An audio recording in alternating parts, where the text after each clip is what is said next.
Good morning or good afternoon, depending on where you may be joining us today. Thank you for attending today's presentation, Background Checks 101, Getting It Right in 2026. This session is brought to you by CISA, the global provider of compliance-driven human capital and risk management solutions. Our services include enterprise-level background checks, drug testing, electronic Form I-9, E-Verify, and more. We're excited to be joined today by Troutman Pepper Locke. They are a leading international law firm known for its collaborative approach and deep industry knowledge. With more than 1,600 attorneys across over 30 offices, the firm helps clients navigate complex legal challenges and achieve practical business-focused results. Please keep in mind that this presentation is intended for informational purposes only. Neither this presentation nor the material presented during the webinar should be construed as legal advice. Thanks again for joining us today. Without further ado, I'm excited to introduce our speaker, Cindy Hanson from Troutman Pepper Locke. Cindy, please take it away. Thank you very much, and I appreciate everyone attending today. I'm excited to kick off 2026 with a review, I hope for most of you, of some of the basic requirements under the Fair Credit Reporting Act. And to just let's start the year off on a good foot. Let's refresh what we know about the Fair Credit Reporting Act. Also want to talk about some state and local specific rules and regulations that we're seeing around the use of background checks in the employment process. We're seeing more and more activity from state and local level officials, whether that be through legislation or regulations. But I think the reality of the situation is not much is happening in Congress right now. And so where we are seeing the changes are at the state and local level. Those processes, those still carry risks for employers, including potentially litigation or regulatory inquiries. So it is important that everyone be aware of those state and local requirements. On the screen, I have an agenda pretty much of what I'm going to cover today. As I said, we'll start Background Checks 101, overview of the Fair Credit Reporting Act, which applies to all background checks. And then I want to go through some state, city, and county specific requirements. Full disclosure, I am not going to attempt to go through every state, every city, and every county requirement. We are now up to hundreds of different requirements. They do fall into some common themes, and I'm going to address them in that manner.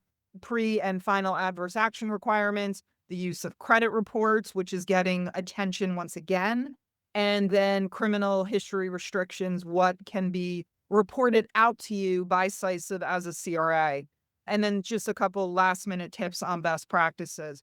But as I said, as companies are operating more and more nationally, as we were going to a more and more remote workplace, it's really critical that as you enter a new jurisdiction or you begin to look at candidates in a new jurisdiction, you consult with counsel or compliance about what is required in that jurisdiction, because new issues are popping up all the time, and there are a lot of landmines there that you can easily step on without even realizing it.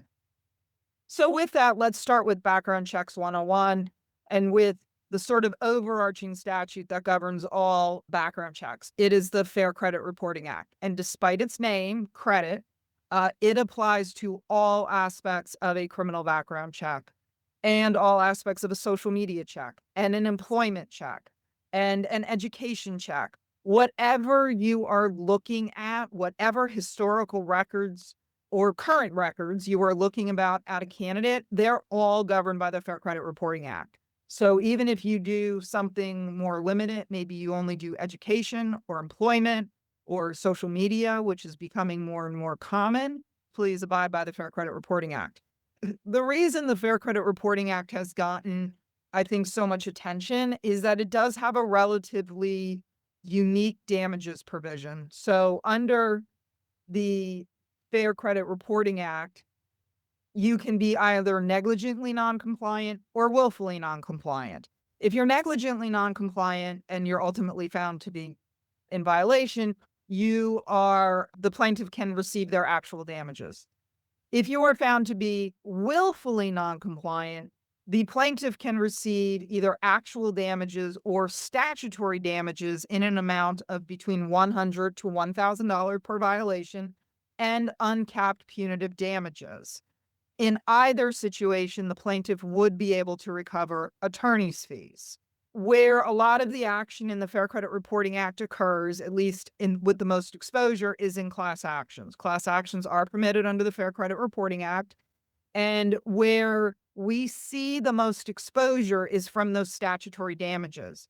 So if you have a process or procedure that is consistently not in compliance with the Fair Credit Reporting Act, and we'll talk about a couple that I've seen where we've had some class issues, it's now $100 to $1,000 per violation. So if you do something 10,000 times a year, 20,000 times a year, times $1,000, the numbers get very big very quickly, and this has led to some very large settlements. But one thing to think about now is to think about, how are you feeling about your own compliance? And now is a good time to take a look at it. So under the Fair Credit Reporting Act, before obtaining a consumer report, an employer must do a couple of things. They must provide the applicant or employee with a written disclosure that the employer or potential employer is going to obtain a background check. They must obtain the applicant or the employee's written consent. We frequently call that an authorization. And in addition, each of your companies, as a client of CISIVs, you make certain certifications to CISIV as the consumer reporting agency that you will abide by the Fair Credit Reporting Act and that you will send pre-adverse and post-adverse action notice if required. So the first obligation is disclosure obligation. You, as the prospective employer, or as the current employer, if you're looking at a current employee for a promotion or some other situation where you're going to run a background check, you must provide them with a disclosure. This disclosure issue has been the subject of a lot of litigation. It has somewhat settled down because of some rulings that have been had, but the issue and the obligation still remains. The disclosure that you provide to the applicant must be clear and conspicuous, must be in writing. In writing would also include, if you have an online application process, having it appear on the screen would comply with in writing. Where we have seen employers have issues is that the disclosure must be in a document that consists solely of the disclosure. So the disclosure cannot be one line of a whole piece of paper or a whole computer screen that is talking about 3, 4, and 5, and 6 different other things. The disclosure must stand alone, must be on a separate piece of paper, must be on a separate computer screen. That is very well established in the case law and in the statute. And the disclosure can be very simple, something like, in connection with your application for employment pursuant to the Fair Credit Reporting Act, and you may have to potentially say some state law, we intend to obtain a background check report on you. It literally can be that simple. Some companies like to go ahead and say that background check may include criminal records, a DMV, education, employment, period, end of sentence, end of document. If you look at your disclosure and you see far more words than you see white paper, please go look at it again. It should be a very simple, short disclosure statement. Anything else, state disclosures that you must give, state law specific disclosures. If you're a resident of California, you're entitled to get a copy of your report at the end of the process. Would you like to get it? Check here. Put that on another piece of paper. Put that on another screen. Disclosures need to be completely standalone. The other thing is you need to obtain the authorization of the applicant or the employee. So you can receive that either in writing, literally, you can have a wet signature, or it can be through an electronic where they click on a button that says agreed. But there needs to be a process. So if you have an online portal, it needs to be more than you present them a disclosure and then they just click next page. You want to have a process where the applicant says, I understand, I authorize you to obtain my consumer report, I consent, I agree, but something that is affirmative authorization, affirmative consent. It is also important that if you do this electronically or in writing, that you maintain these records so that if there is a question in the future as to whether or not you did in fact obtain it, you want to be able to point to, I have a file folder full of them, or more likely, something in my API portal is going to record the fact that the applicant clicked on the box that said, I consent, and that is being stored somewhere. The other thing, as I said, in your relationship with CISIV, or if you have two consumer reporting agencies, you will have certified, most likely in your contract, that you are going to comply with these disclosure and authorization obligations. You're going to comply with pre-adverse and adverse notice obligations, and you're not going to use any of the information that is provided in the consumer report in violation of equal employment opportunity laws. Typically, these certifications are always included within your contract.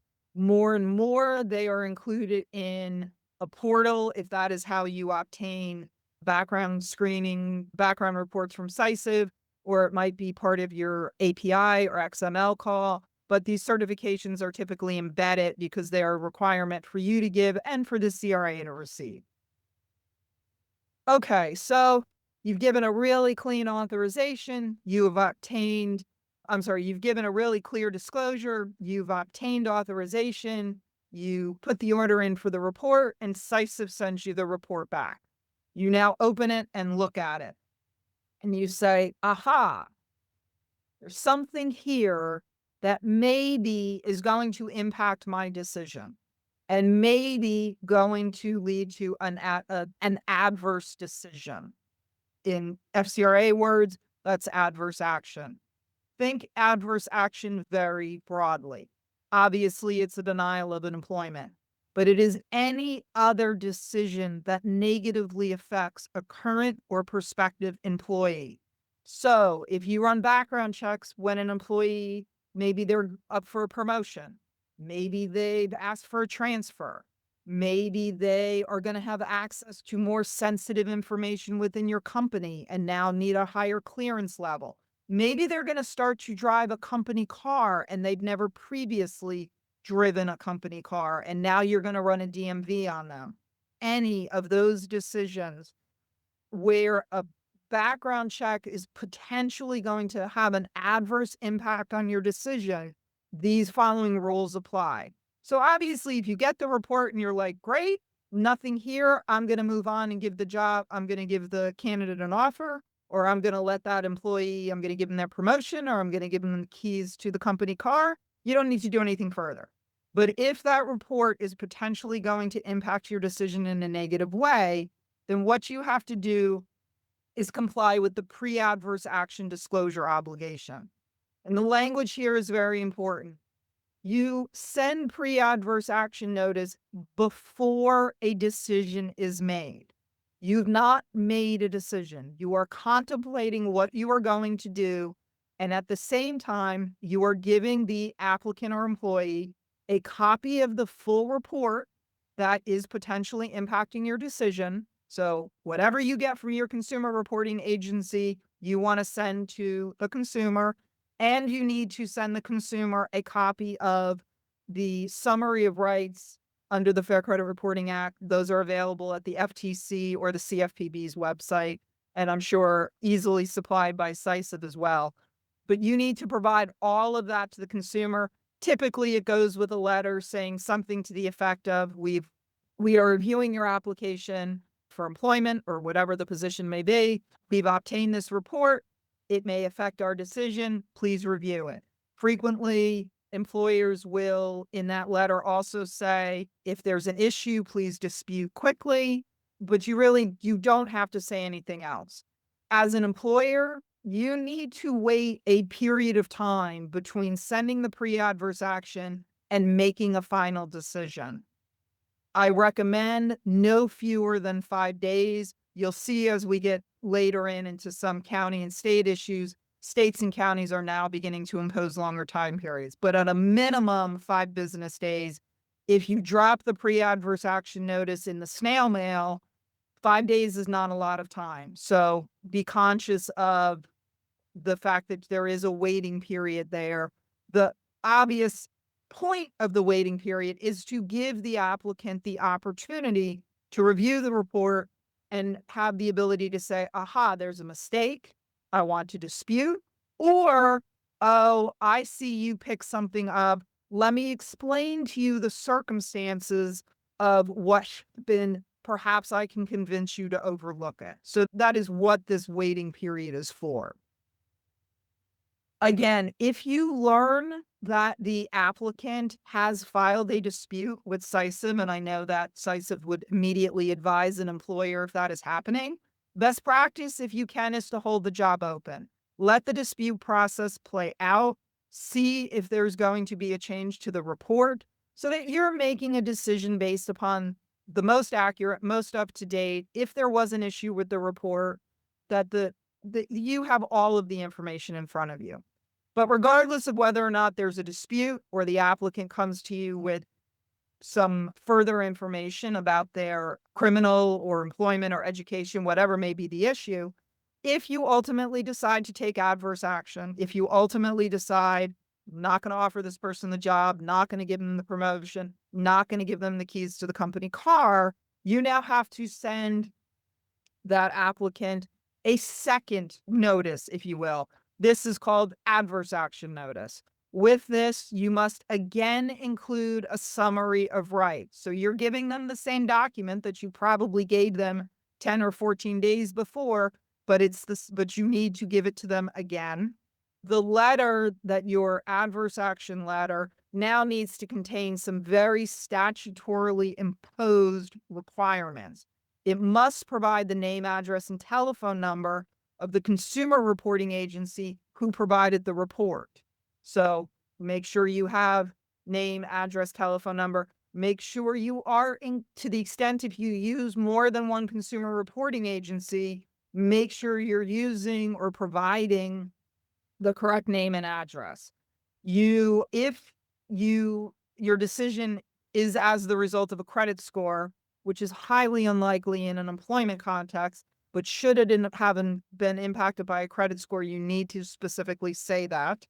You need to also say that the consumer reporting agency played no role in the decision. Basically, don't call CISIV to find out why we didn't hire you. It's the employer who answers that question, not CISIV or your consumer reporting agency. You also, in that letter, must provide the consumer with notice that it has a right to request a copy of the report. Yes, I know you just sent it to them 5 or 6 or 7 days before, but you must repeat that they have a right to request a copy. And you must also state that they have a right to file a dispute with the consumer reporting agencies. The letter you send at pre-adverse action really has no statutorily required content to the letter. The pre-adverse basically requires send the report, send the summary of rights. The adverse action letter, there are very specific enumerated requirements that must be included in the letter. It's obviously a form letter. Write it once and look at it once a year, but it is important to make sure you tick all of those boxes in your adverse action requirements. In terms of litigation, where I see employers getting sued is largely on 2 issues. One, they do not give a standalone disclosure.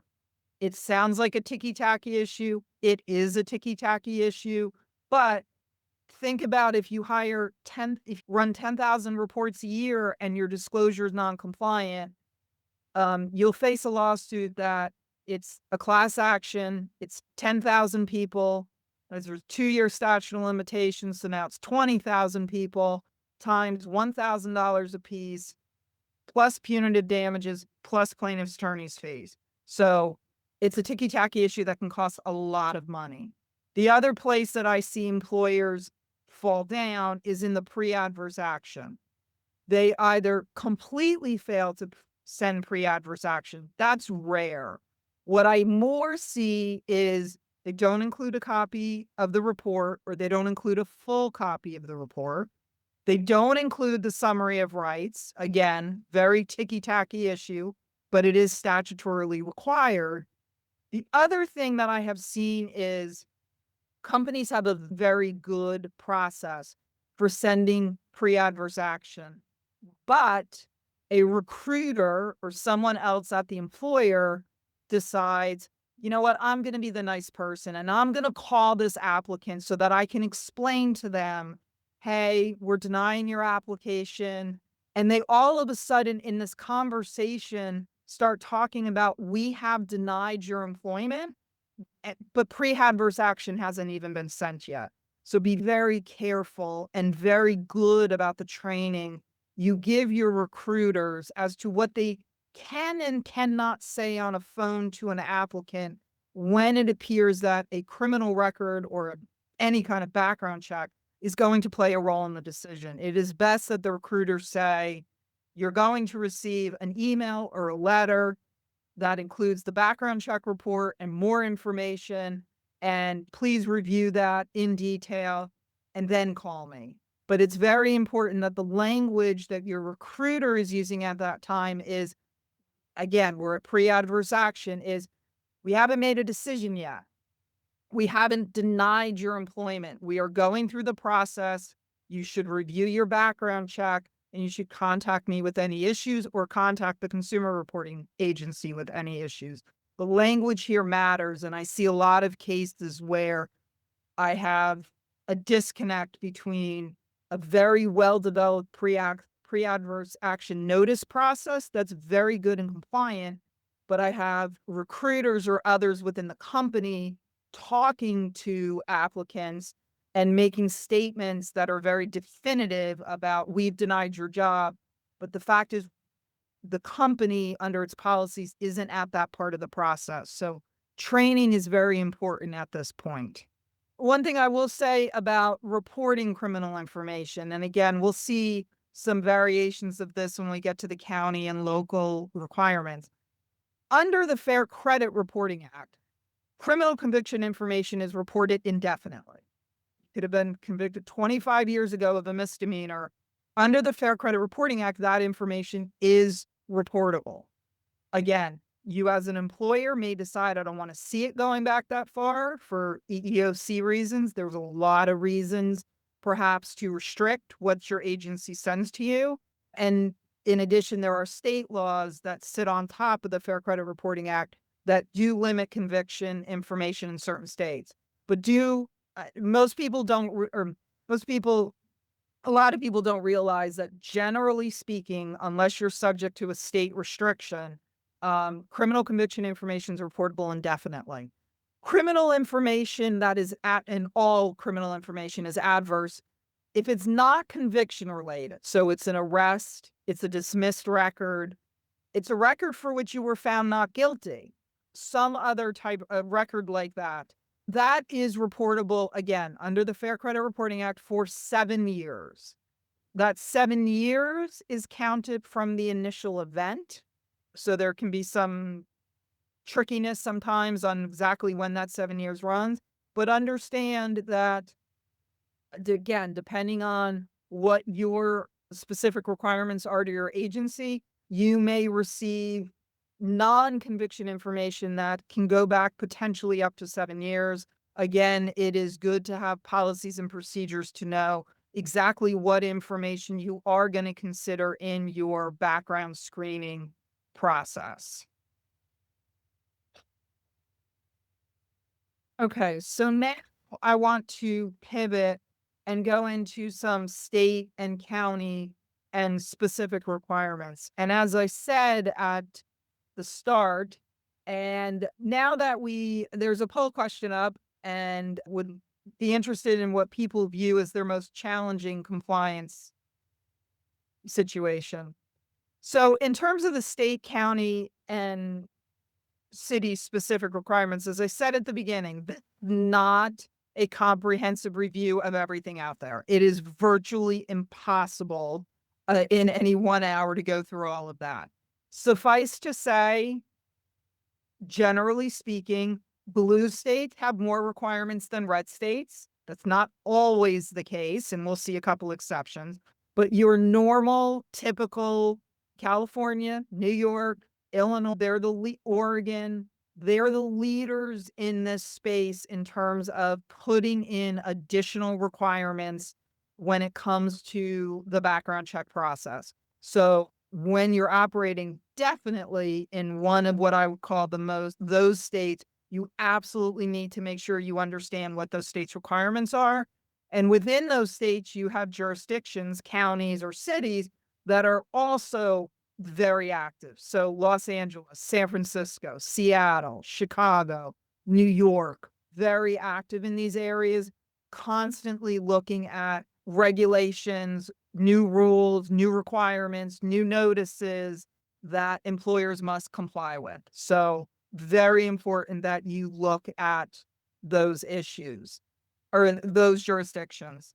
As I said, I'm going to go through what I see as the most common themes here. They tend to fall within three different variations. One is adverse action.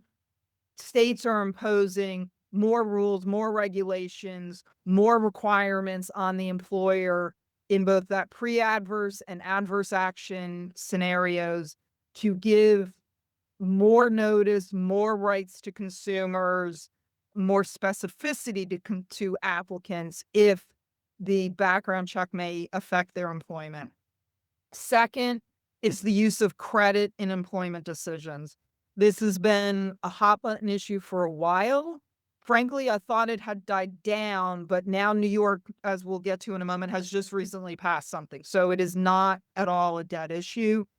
And the last one is one, when can you ask about criminal record information in the application process? So the ban the box ordinances. 20 years ago, it was a standard practice on every employment application to say, have you ever been convicted of a crime? Period. And it would be check yes or no. And it had no time limitation. It was not felony or misdemeanor. It was not limited to certain types of felonies. It was just, have you ever been convicted? I frequently saw, have you ever been arrested?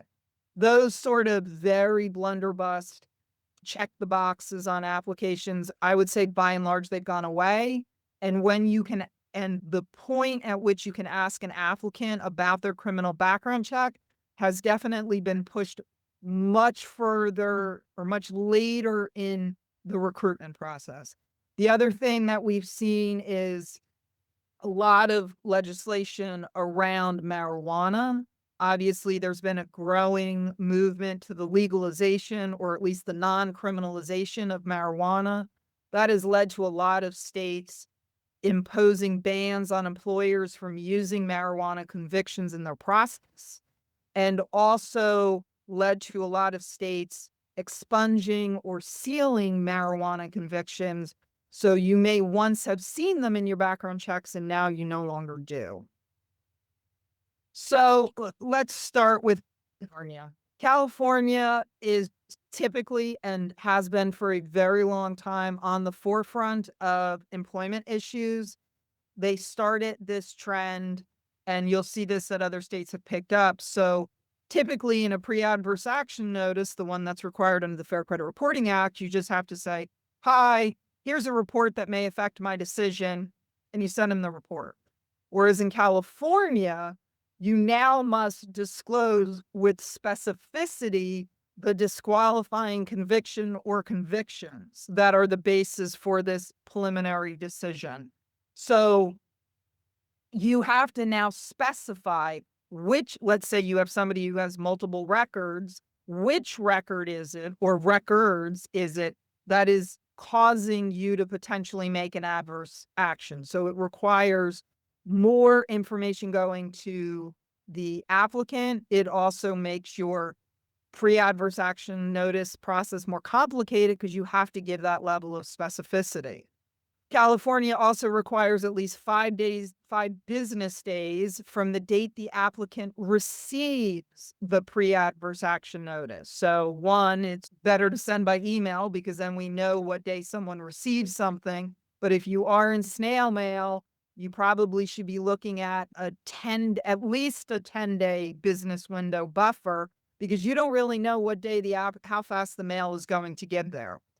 If the applicant says to the employer, hey, I need a couple of days. I want to get some information together. I think that's been expunged, or that is my record, but I want to get you a letter from my probation officer to explain all the good things I've been doing for the last couple of years, or whatever it is. You have to give the applicant an additional 5 business. So you can see a very pro applicant, giving the applicant time to put their case together as to however they're going to attempt to talk to you about the record that has been found on their report. The adverse action notice needs to explain these rights to the applicant. And you need to explain to the applicant what sort of evidence or documentation you would consider in your process. So now you need a written process. You need to make sure you have a very clear process. What kind of evidence would you as an employer be willing to accept to show rehabilitation or mitigating circumstances? Because you need to say to the applicant what types of evidence you would consider. And before you can tell the applicant, you need to know for yourself what type of information you can consider. So it does require a more robust, very well-defined process that you're going to follow in these circumstances. Illinois, again, another leading state in this area of applicant and employee rights. So here, your pre-adverse action must disclose both the disqualifying conviction or convictions and the employer's reasoning for the disqualification. Typically, this will be something like, again, so let's say somebody has a conviction for theft or something that basically comes down to stealing. And now that applicant is applying for a job where they're going to have access to money, or they're going to have access to, let's say, inventory that's easy to steal. I'm not talking about huge crates, but maybe it's smaller merchandise. And you as an employer have made a decision that somebody with a theft conviction should not have those types of jobs.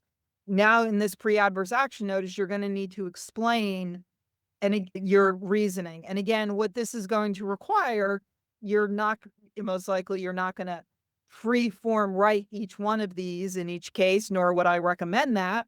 Not that I'm giving legal advice, but you're probably going to need to come up with 5, 6, 7, 8 standard responses that fit each situation. If you're dealing with a violent crime, if you're dealing with a sex crime, if you're dealing with a theft crime, perhaps you're looking at a newer you have a felony within the last 2 years, whatever it may be, but you're going to need to think through, why does this crime or this conviction in the employer's judgment mean you shouldn't have this position? And so you're going to need to have language to fit that. Again, you have to inform the employee or the applicant of their rights, that they may submit evidence, that they may of mitigation or rehabilitation. Again, you see a lot of the same themes here of states are trying to have as many avenues as possible for those with a criminal record to still be able to gain employment. Again, timing this dictates that you have 5 business days to respond to a pre-adverse action notice. Some city and county requirements, again, Los Angeles, not surprising. Again, you must disclose the conviction. That is the potential basis for the decision. Here, you have to give 10 days to respond. You have to give the applicant 10 days to respond if the applicant notifies the employer that they are challenging the report or need additional time. We saw previously it was 5 days, now it's 10 days. Here, and again, this is not uncommon in some of these regulations, where they now start talking to you about the font size, and time periods must be in bold, underline, or all caps. So again, very ticky-tacky, but you need to be aware of it. Again, the employer must specify what on the background check is affecting their decision. And again, you can send, or it must be sent by both email and regular mail. So here's a county saying you got to send it both ways. A lot of companies have gone email only. So all of a sudden now I got to put something in the snail mail. Prince George, Maryland, we haven't spoken about Maryland, but again, you see these in a variety of jurisdictions. You must send the report with the adverse action notice, must again identify what's specifically in the report. Here you have to give the applicant 7 days. And so again, you see the county and the state continuing to put in these requirements. Another thing that I will note in the pre-adverse action letter is many states have their own summary of rights or own documents that must be enclosed. I know New York does, I know California does. So in addition to giving that federal summary of rights, you've got to start to give a whole bunch of state notices. So again, be aware of, and those state notices, I would err on the side of, does the employee live there? Is the job going to be there? Where does the company operate out of? Err on the side of sending more rather than less, because the courts are all over the place on what law actually governs when you have a an applicant in one state, the job's in a second state, but the employer's headquartered in a third state. The courts cannot agree on what law should apply, so you should assume any of those laws could apply. Philadelphia, same thing. Have to give a consumer written copy of the information. You must provide the consumer with an opportunity to dispute any of the information. Here you have to give the employee or the applicant 10 business days to respond. So again, some common themes, but as you can see, they all don't line up with each other.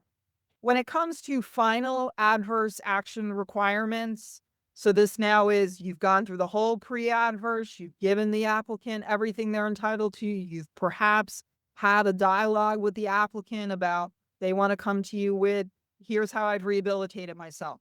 Here's how, or these were the circumstances of that crime, and you should give me a second chance, whatever it may be. After that whole process, if you still decide, okay, I'm still not hiring you, you need to do FCRA adverse action. But again, the states now come in with more requirements. So California, you have to, in that adverse action notice, you have to provide very specific California required disclosures. You have to tell in California that the employer has a right to contest the decision with the Civil Rights Department. The notices must also contain that the employer had an individualized assessment process.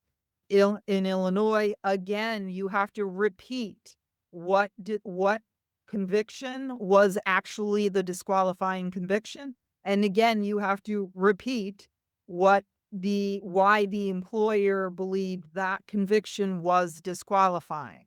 You have to give the employer, again, the employee, I'm sorry, information. If you have a process to dispute or appeal the decision, you have to provide that information to the applicant. And again, in Illinois, you have to tell them of their right to contest the decision with the Illinois Civil Rights Department. Massachusetts, not wanting to be left out of the game here, you have to give adverse action notice within 10 days of making a decision. That 10 days, though, adverse action should go out promptly. Massachusetts puts a clock on it. Again, we're back to the font size. You must be in 10-point font. There's a notice requirement. There's a set of Massachusetts rights that's pretty standard notice that's available. You have to give that to an applicant. Again, you have to have a policy in Massachusetts about your written criminal offender record information policy, and you have to provide a copy of that policy to the applicant. And you have to provide other information to the applicant. Again, requires you to have a very robust system, and now one that you're disclosing out to your applicants. Oops, sorry there. Los Angeles is very tough. You have to use their form and provide information on individualized assessments. You also have to give them information that they have the right to file a complaint with various state organizations. I threw Texas in here because it's not only the blue states, the red states get into this too. And Austin, Texas is now requiring specific written information when adverse action is taken. So again, it can come at you from all sides. They're not all consistent with each other. To the extent you have somebody from Oklahoma applying for a job in California, and I don't know, you're an Illinois-based company, in terms of requirements, I would be using the strictest requirements of the 3 because the argument will be that the strictest state controls and you didn't follow the strictest state. Good poll question here about, have you updated your background check policies in the last 12 months? I do recommend a review at least every 12 months. Not because the Fair Credit Reporting Act is going to change, but because these state and local and county requirements are going to trip you up. So always a good idea to take these out. Always a good idea for your employees who are running your background check process to have yearly training, refresher training. Remember, don't do this. Remember, do this. Really important to have that refresher training. Again, should you end up in litigation and somebody has done something wrong, you want to be able to say, that was a one-off occurrence. We train our people. We have processes. We have procedures. We're on top of these issues. As a litigator, which is what I am, when I see policies and procedures that are 4 and 5 years old and really haven't been reviewed in 4 and 5 years, it's not a good look in litigation. It's always best if you can pull these out once a year, look at them, update them as needed, and make a note on the policy this was reviewed. Puts you in a better litigation posture, if you will. Want to talk a minute about credit. So, as I said, credit had been a hot issue a little while ago. California and Illinois do not allow the use of credit reports in employment decisions unless you're in a very specific type of position, usually either a very well position, number one, or a position that has direct interaction with money or some money equivalent. Think jobs and like that. DC, same thing. The reason I said it's back is New York has just passed a law effective April of this year. You cannot use credit history except in very limited circumstances. So if credit is part of your process, one, be aware that it is an active area for the states to limit. And two, generally speaking, like all employment decisions that are impacted by a background check, you should have a rationale for why is having bad credit disqualifying for this position. I get it if you're very high level. I get it if you have access to very sensitive information, obviously, if you have access to money. But if you have a much more entry level, a far more manual labor type job, is someone's credit really a relevant consideration? Be conscious of those. Perhaps not in this administration, but in a Democratic administration, the EEOC loves to sniff around for, are you just disqualifying somebody for a reason that really has nothing to do with the job you're asking them to perform? Credit, I think, is always a target for those types of questions. Same thing with Chicago. Again, you see the cities getting involved here. Pennsylvania does not have a general restriction on use of credit, but Philadelphia does. So again, once again, important to see that the cities and the counties will get involved even when their states are not going in that direction. Last thing that I wanted to talk about was ban the box. So as I said earlier, it used to be very typical on an application. Have you ever been convicted of a crime? Have you ever been arrested? By and large, those sorts of questions have gone. California has set up a very deliberate process. So in California, you as an employer cannot consider, nor can you ask the applicant about criminal history information before you have made a conditional offer of employment. So what is important here is the idea behind this is that if an applicant has gone through rounds of interviews and you begin to like the applicant and the applicant suits the position, you are more likely as an employer to be willing to hire them or at least consider them for hiring if they in fact turn out to have some criminal information because you've invested the time in the application process, you've gotten to know the applicant better. And so there was a feeling of if we move this much later in the process, employers will be more willing to hire people with a criminal record as opposed to I'm just going to ask this at the very beginning and I'm never going to talk to anybody with a criminal record. So that was the reasoning to move the criminal record questions much later in the process. Once you get to the point of a conditional offer, you've made a conditional offer as an employer. Now you can run a criminal background check. Now you can ask the employee about their criminal records. However, again, California is very specific. You cannot ask, nor can you consider any criminal record information that where there's an arrest that did not result in conviction. And the industry interprets did not result in conviction as the arrest is final or the charge is final, meaning there has been a resolution. It's been dismissed. There was a finding of not guilty. It has been completed or resolved in some way. Stated another way, it doesn't include a pending conviction. And I'll talk about pending in a moment. But if you have an arrest that never went anywhere, or again, some sort of a pretrial or diversionary program, which are very popular in California with first-time offenders, or if you have a conviction that was later dismissed or overturned on appeal or sealed, expunged, or you have any kind of juvenile record, basically, an employer in California cannot ask about them. So you can ask about convictions, but by and large need to stay away from other criminal records that did not result in a conviction. And again, California on the marijuana point, if you have a misdemeanor conviction, you can't ask about it if it's more than 2 years old. Pending charges in California, there's the consumer advocates take a position on pending charges that is, I would say, different than industry, but be careful with pending charges.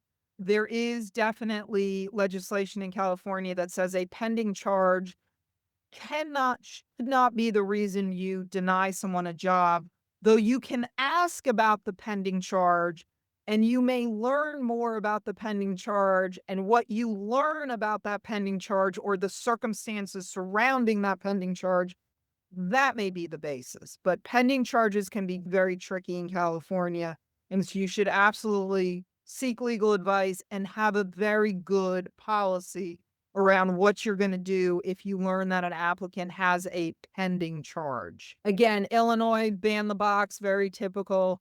You cannot ask or inquire or receive any information about criminal records until you've basically gotten the applicant all the way through the process and you're very close to the end of the process. Similar to the pre-adverse and adverse action, if you ultimately in Illinois learn that there was some type of a criminal conviction, you must conduct an individualized assessment of that crime as it relates to the actual job that is being applied for. Is there a relationship? Is there a reason why this type of conviction should be considered for the particular job? And also looking at mitigating factors. Mitigating factors can include, was the person very young when it happened?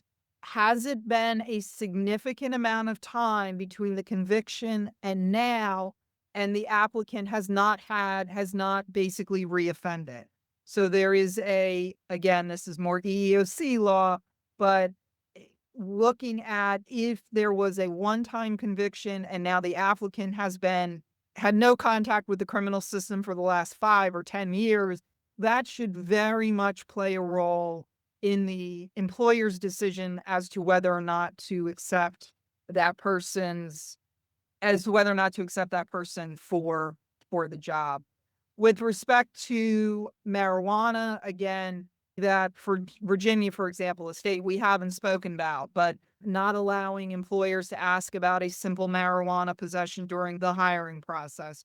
New York, not discriminating against the use of off-duty legal marijuana use. DC, many situations you cannot deny employment if they fail a marijuana test. Again, Connecticut, same thing. Marijuana testing is becoming more and more, I would say, controversial, and more states are disallowing that as a reason to deny employment unless there is some federal or federal contract or specific federal regulation or a state regulation, I would argue, that says those that marijuana testing or marijuana conviction should be taken into account. So marijuana is an area where I would say you really want to understand the law of the jurisdictions in which you are working in. And I would say is an area that continues to get a lot of focus. The other thing that I will say about marijuana convictions is marijuana convictions are frequent, or at least they used to be very frequent. And so you would frequently see them on background check reports. You're probably seeing them less and less as states have passed laws that en masse have sealed and expunged old marijuana convictions. So if you read a lot of consumer reports, you're probably seeing fewer and fewer marijuana convictions being reported. That's because states have moved to large scale expungement or sealing of those types of records. And many states have processes where if you go to the court and ask for a marijuana conviction to be expunged or sealed, it will be.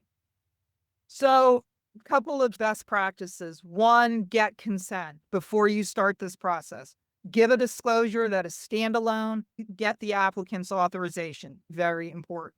When you get the report, review it carefully, have good policies and procedures to know what types of criminal records are going to be disqualifying for what types of jobs. You want to follow those policies and procedures. If you see something that is perhaps disqualifying, follow the adverse action process. You want to, again, this is pre-adverse action. You have not made a decision yet. You need to send the notice. You need to send the report. You need to send the summary of rights.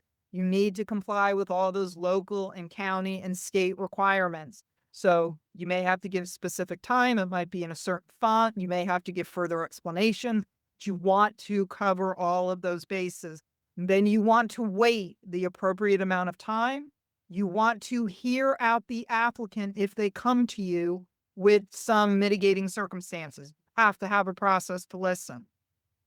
If after that whole process you still decide not to move forward, you need to send adverse action notice. It may seem duplicative.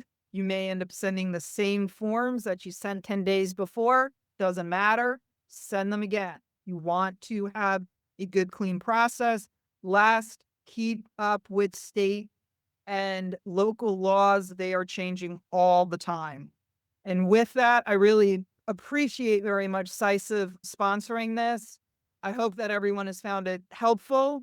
CISIV is obviously a very good resource for many of what I've talked about here. I'm obviously happy for anybody to reach out to me as well. But again, I hope everybody found this informative today, and I appreciate everybody's time and attention.